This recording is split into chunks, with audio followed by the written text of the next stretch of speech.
Yan. Dito kami ngayon sa gitna ng Akihabara, which is sarado yung daan niya, guys. Yan. Nakakailang vlogger na ako nakikita dito, guys. Di lang pala ako nagbablog dito. Char. Total, nandito na rin naman kami sa Electronic Town. Maghahanap kami doon sa kanilang bilihan ng camera kung magkano yung kanilang DJI microphone. Mic 2 or something, wala pa akong idea, mic mini. Tingnan ko kung magkano, and kung affordable naman, kung kaya naman bilhin ngayon, bibili tayo siguro dahil malaking bagay yung mic para nalilesan o hindi nadidinig yung mga background music sa paligid natin. So ayun guys, nihintay ko lang yung aking asawa dahil siya ay bumibili ng ng kanyang power bank. Dito sa likod ko guys, at saka dun sa katabi na yan, ay bilihan ng mga mura at second hand ng mga gadget like iPod, cellphone, and kung ano-ano pa. Then dito naman sa tapat ko, which is yung Tsukumo, ay bilihan naman ng mga computer, lalo na dun sa mga mahilig maglaro dyan, mahilig magdota or something. Ayan, dyan guys. Dyan sa building na yan. And then sa kabila, yung bilihan ng mga figurine or yung mga cosplay, no? So, pupunta din tayo dyan guys.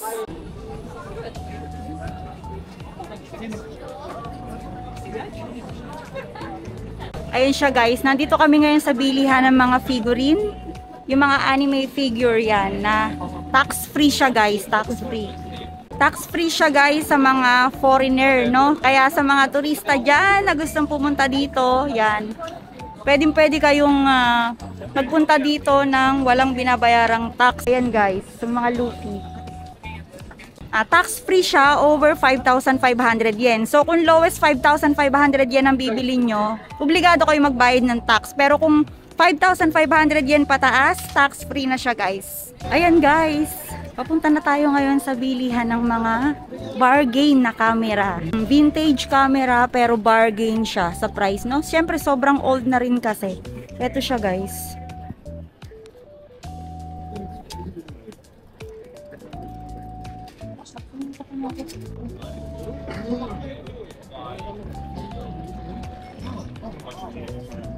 Ito may battery ba? Meron. Nakita niyo siya guys, mga nakalagay lang sa basket. Yan, mga lumang model ng camera.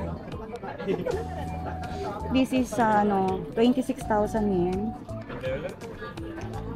So kahit na siya sobrang luma, pricey pa rin siya, no? Anong brand yan? Olympus. Tingnan nyo guys to, Olympus pero 17,000 yen siya. Ganyan yung kanyang camera. Yan.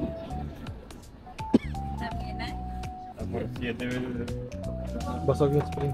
So may nakita ako. This is Canon. I think, anong model kaya to, no? Tingnan nyo. 19,000 yen. Pero para siyang old model na. Parang sobrang old model na.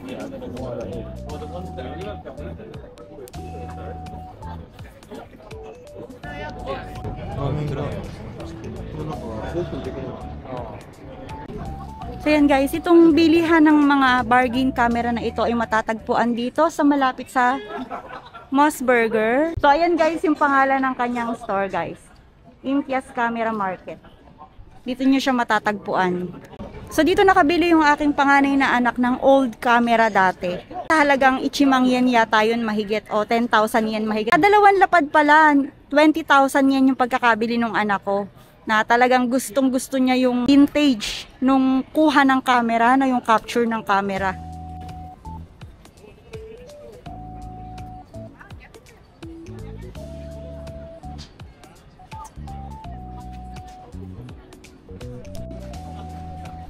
Ano para sa'yo yung mga number 1 na bilihan ng mga gadgets? Pag cellphone, hindi yung iOS. Yung pinuntahan natin kanina. Yung mga cellphone, oh. Yan, nandito na tayo ngayon sa 5th floor. 5th floor ng Big Camera. So naghahanap tayo ngayon ng DJI microphone.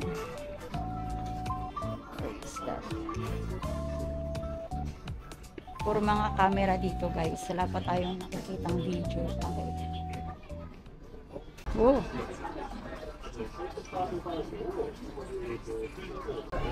So, plano kong dagdagan ng aking camera. Charot yan. Plano kong dagdagan ng aking camera, pero guys, oh, Action 5 Pro. Action 5 Pro, same ng aking camera, pero ano siya, 55,000 yen. So, parang mas mura dito, guys. Kasi yung pagkakabili namin is na namang 70,000 yen. So, plano ko, kung bibili ako susunod, baka itong Osmo 360, guys. Ito. Yan. Pero hindi pa ngayon, syempre, nag-aano pa tayo ng budget. So, yun, guys. Nakakita ko ng ganito, guys, oh. Mukhang kasya yung Action 5 Pro dito. Pantubig siya, pantubig yan. Ganyan. Ready na tayo.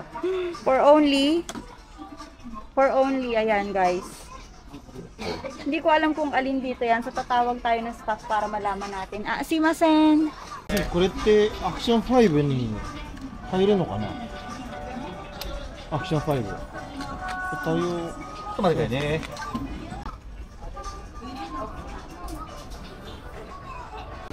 Nakita ko na guys yung ano DJI Mic 3. DJI Mic 3. Yung ano kaya to be? Yung malapad na yan. Charger lang. Mic 3 receiver. Tapos ito yung pinaka mic niya. At pag receiver lang ito. Pagka may kasamang mic, ito presyo. 33. Ito naman yung DJI Mic Mini. Walang receiver. Walang receiver. Ito yung DJI Mic Mini na may receiver na sa tsaka charger. Ito yung itsura niya guys, DJI Mic Mini. Mas mura to kumpara dito sa isa. So kung sino nakakaalam ko alin dyan ang mas magandang gamitin, meron din dito ang DJI Mic 2. Ayan siya guys, ayan. Yan. Ito yung presyo niya kapag transmitter. Ayan, tapos ito kapag kumpleto na yan yung presyo. Parang sa peso sa abutin siya ng mga nasa 369, mga nasa 12 to 13,000 pesos. Yung DJI microphone. So, hindi ko alam kung ano ba yung literal na compatible, yung magandang gamitin para dito sa Action 5 Pro. Naghahanap ako ng ganun guys kasi talagang gustong gusto ko nang makabili ng microphone. So, ayan guys. Yung DJI Osmo 3 series. Binibideo natin kanina yung ano,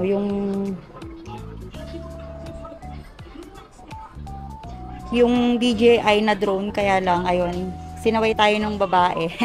Sungit niya. Ito yung kamukha nun sa akin guys, yan. Tapos ito yung kaninang tinitingnan ko na pwede siyang pang tubig. Ayan siya guys. Pwede siyang pang tubig. Sa presyo na yan, yung 8,910 ay ito mismo lang nasa taas niya, yung pinaka cover. And then itong 3,030, yan naman yung pinaka handle niya ito. So matotalan lahat ng yan ay nasa 10,000 yen mahigit. Oo, 10,000 yen mahigit siguro kasama tax. O mga ganon, 10,000 yen mahigit nga siya. So feeling ko kailangan ko to kasi para sa nalalapit namin na pang out of town guys. So babalik ako dito para dyan. Mag-iipon muna tayo. Babalik tayo para dyan at saka para doon sa microphone. At masaswertihin ay bibili na rin tayo ng DJI drone. Yan siya guys. So parang ito yung gusto ko. Yan.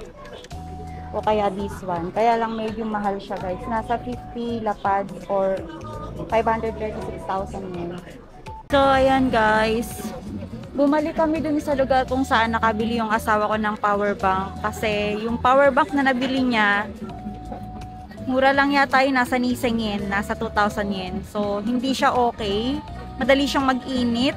Alam mo yung kabibili mo lang, tapos nag-charge siya kanina. Sobrang init ng charger. So binalik niya dito ngayon. Hindi ko lang alam kung marerefund niya agad yung pera. Pero bumalik siya dito. Nakakapagod din pala. Ang layo ng narating namin. Nagpunta kami dyan. Tapos dun sa kabilang side. So, ang layo ng nilakad namin guys. So ngayon, after dito, meron pa tayong pupuntahan na isa pang lugar. Which is yung Ueno. Dinadayo ng tao na malaking palengke ng Ueno, no? supermarket ng Ueno. Hindi siya basta mall, hindi siya mall actually. Mamaya ipapakita ko sa inyo kung gaano kalaki at kung bakit dinadayo yung lugar na yon. So kita-kits tayo mamaya guys. Pupunta na tayo sa ating next destination. So doon na rin tayo bibili ng pagkain. Hindi na tayo kumain dito sa lugar na to dahil kasi pupunta naman tayo doon sa maraming bilihan ng street food. So doon na lang tayo bibili ng food. O nga pala guys, yung pupuntahan namin na Ueno Palengke, malapit lang siya doon, walking distance lang siya mula doon sa Akihabara na pinuntahan namin. So, iniwan na namin doon yung kuruma, naglakad na lang kami papunta dito, kesa magbabayad pa kami at maghahanap pa kami ng panibagong parking lot.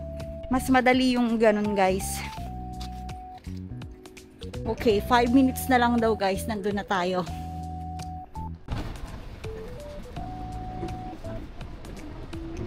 Share muna ako para Ayan guys, nandito na tayo sa pupuntahan natin, yung palengke ng Ueno. Ayan. Diyan tayo ngayon papasok guys, pero hintayin muna natin ang aking asawa. Nandito na kami sa loob ng palengke. Ayan, papasok pa lang actually. Ang daming mga bilihin dito guys. Yan. Naghahanap kami ng makakainan kasi hindi pa kami kumakain mula kanina. Gahanap kami ng mura pero masarap na pagkain. May nakita na kami sa Gawidon kanina sa bungad. Nagtitingin ako ng mga t-shirt. Marami kasi magagandang t-shirt dito, yung mga yung mga made in Japan na t-shirt, yung mga unique na design na gawa talaga nila. Kaya lang natinignan ko yung presyo. 6,000 yen. Pas tayo sa ganon.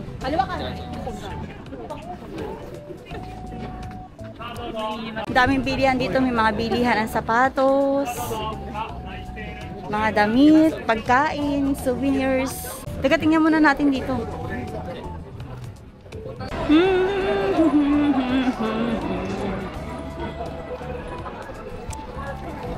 Inabot na kami ng gabi.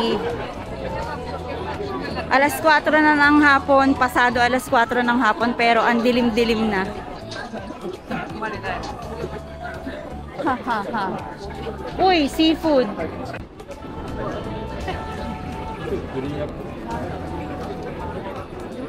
For only 1,000 yen. 1,000 yen.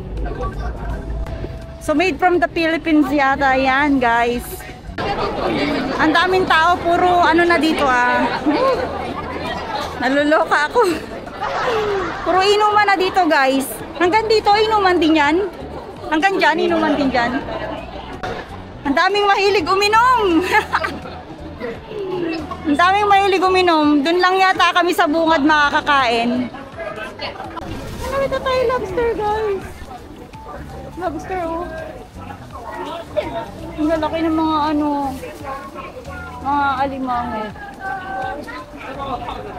Tanong mo kung magkano. Ay,これ大体この伊勢海老、あれ8,000円。8,000円。Hasing yen. O 8,000 yen. Tumataginting 8,000 yen, guys. Ayun yung mga nila, guys. Oh. Sa atin sa Pinas, alimasag yan. Yan, guys. May mga maliliit niyan. Ngayon ako nakakita ng ganyang kalaki. Hindi, alimasag o alimango, ganun. Uy, talangka. Ang laki, oh. Talangka. 3,500 ang isang kilo. Ang hirap dumaan. Ito yung palengke ng Ueno. Medyo maluwag na sa part na to, guys. Mga bilihan ng damit, ng mga prutas. Lesson learned, lesson learned. Huwag ka mag-vlog sa mga matataong lugar. Kasi hindi ka makakapag-video ng maayos. So, hinahanap namin yung aming dinaanan kanina.